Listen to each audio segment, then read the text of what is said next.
Hello friends, எல்லோரும் எப்படி இருக்கீங்க? எல்லோரும் நல்லா இருக்கணும் கடவுளை வேண்டிக்கிறேன். இது உங்கள் தோழியின் Vels cooking channel. Welcome to Vels cooking. இன்றைக்கி போகி ஸ்பெஷலாக எங்கள் வீட்டில் நான் என்னென்ன செஞ்சுருக்கேன் அப்படின்றத பார்க்கலாம். அதை பார்க்கறதுக்கு முன்னாடி என்னோடய சேனலை சப்ஸ்கிரைப் பண்ணுங்கள், மறக்காமல் பெல் ஐக்கானையும் கிளிக் பண்ணுங்கள். அப்படியே லைக் அண்ட் ஷேர் பட்டு தட்டி விட்டு போங்க. வாங்க வீடியோக்குள்ளே போகலாம். இன்றைக்கி போகி ஸ்பெஷல் ஃபஸ்ட்டு கூழ். ஸோ அதை நான் நேற்றே செஞ்சு முடிச்சிட்டேன். ஸோ நம்ம கூழ் ரெடி ஆகிடுச்சு. ஸோ மறுநாள் இப்படி தான் இருக்கும். ஸோ இந்த மேலோட்ட இருக்க இந்த ஏடெல்லாம் எடுத்து போட்டு அதுக்கப்புறமா நம்ம கூழ் கரைச்சி எடுத்துக்கலாம். ஸோ இது பார்த்திங்கன்னா இது கரையாது, அப்படியே ஏடு மாதிரி தான் இருக்கும். ஸோ இதை எடுத்து வச்சுக்கலாம். ஸோ மேலே இருக்க ஏடுலாம் எடுத்தாச்சு. இப்போ கூழ் நம்ம அள்ளி ஒரு அகலமான பாத்திரத்தில் சேர்த்துக்கலாம். ஸோ உங்களுக்கு தேவையான அளவு கூழ் சேர்த்துக்கோங்க. சேர்த்துட்டு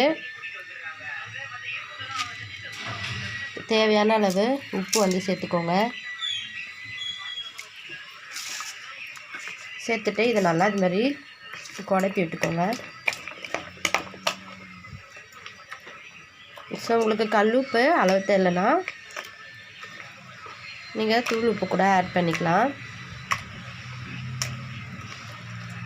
ஸோ நம்ம கட்டிகள்லாம் எதுவுமே இல்லாமல் காய்ச்சதுனால நமக்கு கரைக்கிறப்ப ரொம்ப ஈஸியாக இருக்கும்.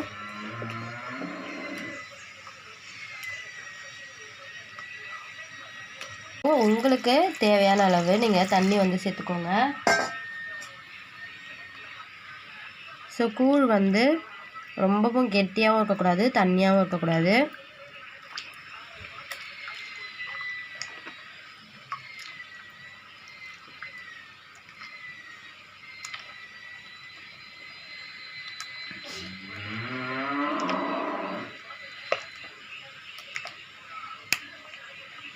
ஸோ இது எனக்கு இன்னும் கெட்டியாக இருக்குது. இன்னும் கொஞ்சம் தண்ணி ஆட் பண்ணிக்கலாம்.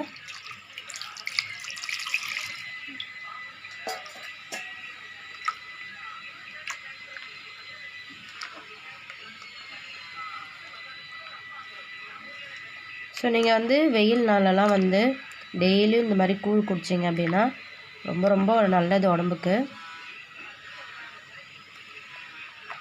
ஸோ இப்போது இந்த பதம் கரெக்டாக இருக்கும். ஸோ இப்போ நம்ம சொம்பில் ஊற்றிக்கலாம்.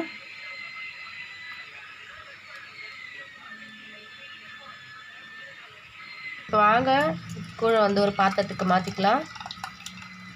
ஸோ எவ்வளோ அழகாக ஊற்றுது பாருங்கள். இதுதான் இது கரெக்டான பதம். இப்போ நமக்கு குடிக்கிறதுக்கும் நல்லா டேஸ்டியாக இருக்கும். ஸோ இப்போ இது மேலே நம்ம தயிர் சேர்த்துக்கலாம். ஸோ இதெல்லாம் ஜஸ்ட்டு ஆப்ஷனல் தான். ஸோ இதெல்லாம் சேர்த்து சாப்பிட்றப்ப இன்னும் நல்லா டேஸ்டியாக இருக்கும். இது கூடவே நம்ம கட் பண்ணி வச்சுருக்க ஆனியன் சேர்த்துக்கலாம்.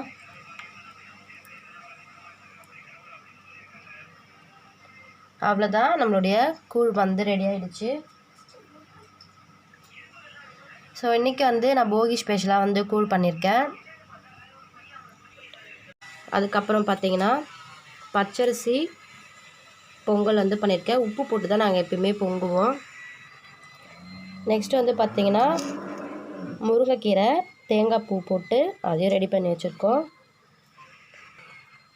நெக்ஸ்ட்டு பச்சரிசி மாவை நல்லா ஊற வச்சுட்டு இதை இது கூட வெல்லம்லாம் சேர்த்து துள்ளு மாவு நான் ரெடி பண்ணி வச்சுருக்கேன்.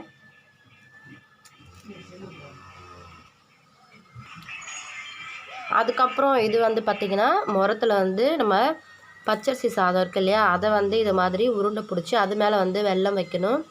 வேப்பிலைக்கு மேலே தான் இந்த சாதம் இருக்கணும். ஸோ நெக்ஸ்ட்டு பார்த்திங்கன்னா கத்திரிக்காய் போட்டு தொக்கு.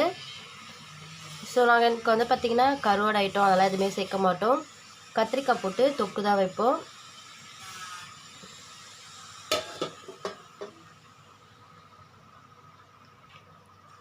ஸோ இந்த கத்திரிக்காய் கூட அந்த வெண்பொங்கல், அதுக்கப்புறமா இந்த ஒரு கத்திரிக்காயும் எடுத்து நம்ம கூழ் கூடையும் சேர்த்து சாப்பிட்றப்ப ரொம்ப டேஸ்டியாக இருக்கும்.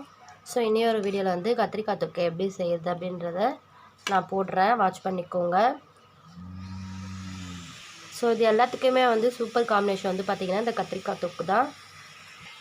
அவ்வளோதான் ஃப்ரெண்ட்ஸ், இன்றைக்கி போகி ஸ்பெஷல் இதுதான் எங்கள் வீட்டில்.